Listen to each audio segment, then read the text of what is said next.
بسم اللہ الرحمن الرحیم۔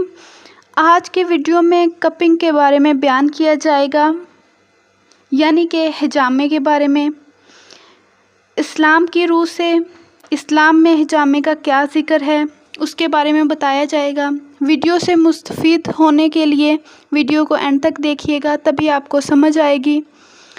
اور ویڈیو کو لائک کر دیجیے گا اور اچھی ویڈیوز کے لیے چینل کو سبسکرائب کر لیجیے تاکہ آنے والی اور بھی اچھی ویڈیوز سے آپ مستفید ہو سکیں۔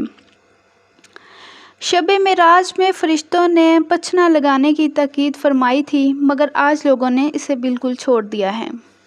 حضرت عبداللہ بن مسعود سے روایت ہے کہ رسول اکرم صلی اللہ علیہ وآلہ وسلم نے معراج میں پیش آنے والی جو باتیں بیان فرمائیں، ان میں سے ایک یہ تھی کہ رسول اکرم صلی اللہ علیہ وآلہ وسلم فرشتوں کی جس جماعت پر بھی گزرے، انہوں نے کہا کہ آپ اپنی امت کو حجامت یعنی پچھنے لگانے کا حکم دیجیے۔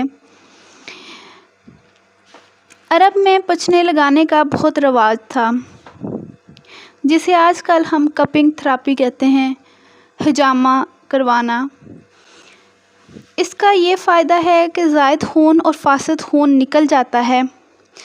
بلڈ پریشر کا جو مرض ہے بہت عام ہو گیا ہے، اس کا بہت اچھا علاج ہے حجامہ۔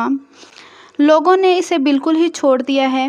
رسول اکرم صلی اللہ علیہ وآلہ وسلم اپنے سر پر اور شولڈرز کے درمیان پچھنے لگواتے تھے، یعنی حجامہ کرواتے تھے۔